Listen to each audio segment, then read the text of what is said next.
Yeah? So when there's no mind, like no mind means like not just negating about it. If a mind really existent, when we analyze, we have to find this mind. When we investigate, we're not finding about the mind. This is the absolute nature of the mind.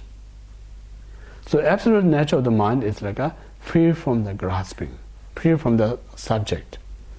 When there's no subject and object, then where you're going to be grasping? Nothing to grasping. So when you have nothing to grasp, free from grasping, that is we call the enlightened. This we call the liberation. You know? So that very moment, you free really from samsara. When you free from that samsara, then what do you call the enlightenment anyway.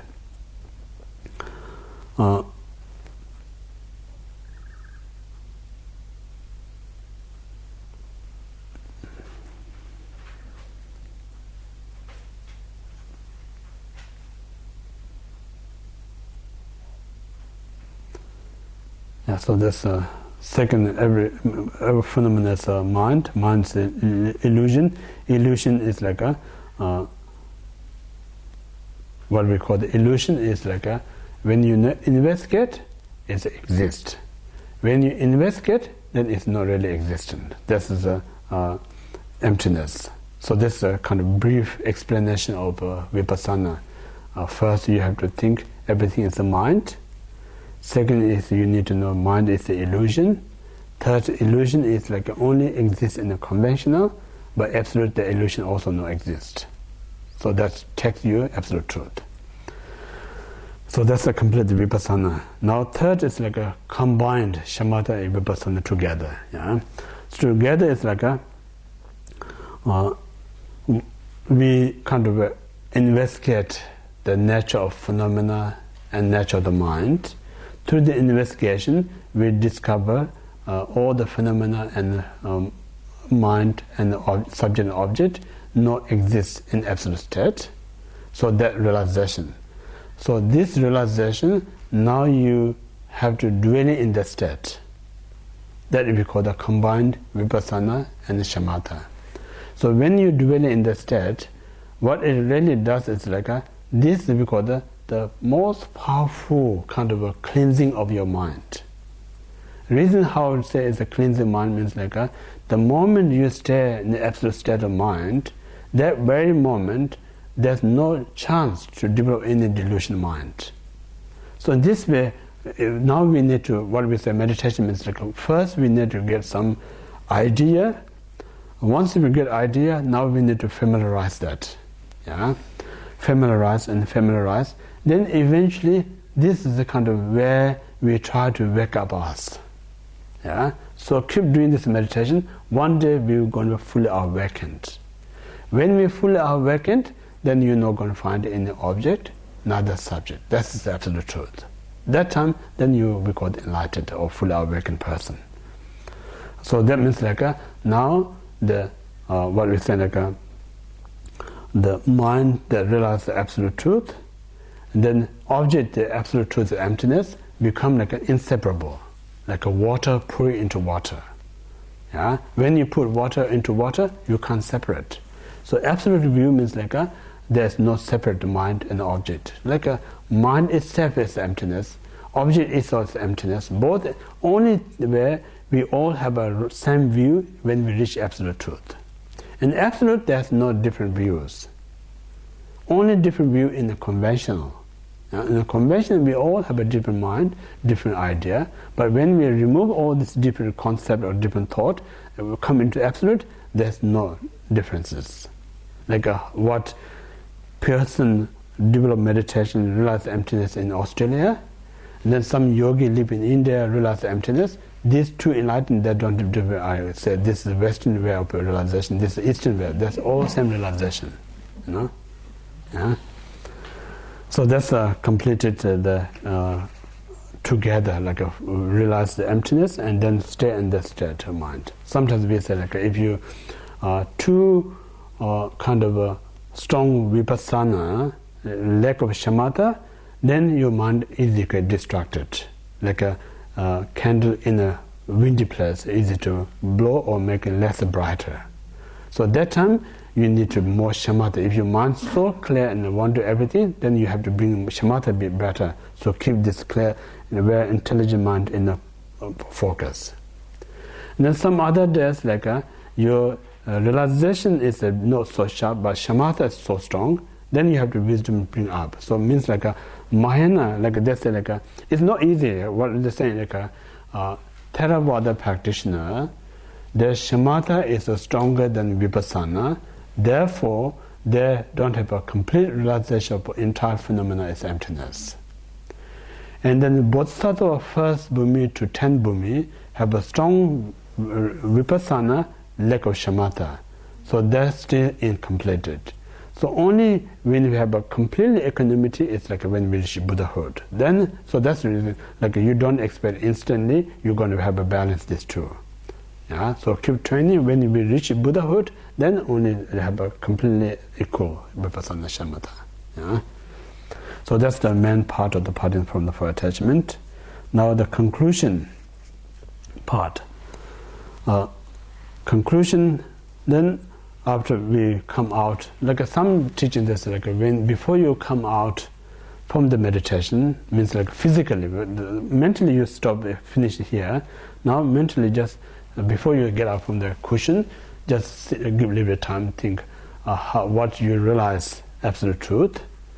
And then you look at all sentient beings, they still not realize it. A lack of realization of this absolute truth, they're still creating karma. Through the karma, they experience so much suffering. So then, when you realize that, you develop the compassion to them, great compassion, because I was used to be like them. I'm still like them, but at least I know what is the absolute truth right now. So these people don't have this opportunity to realize, so caught up so much in this delusion state. So when you really see the real condition, that brings a genuine compassion. That's the compassion is far more powerful than someone you see suffering in compassion. Because normal compassion is like just need to be somebody suffer or unhappiness, then we get compassion. But this compassion discriminatively, whoever suffer or not suffer, anyone control out the delusion, everyone will feel compassion. No? So this way, then the greatest compassion is going to come when you have a really good understanding of absolute truth. And then out of compassion, it makes you more motivated to develop the bodhicitta. That's the reason I want to attend Buddhahood, to help all these mother sentient beings. So once you bring this genuine compassion and bodhicitta, now you finish your meditation. You can walk up from a cushion and then remember this experience in your mind day to day, time to time, and then not caught up too much there. When almost you're caught up in the normal way, remember what you realized during the meditation.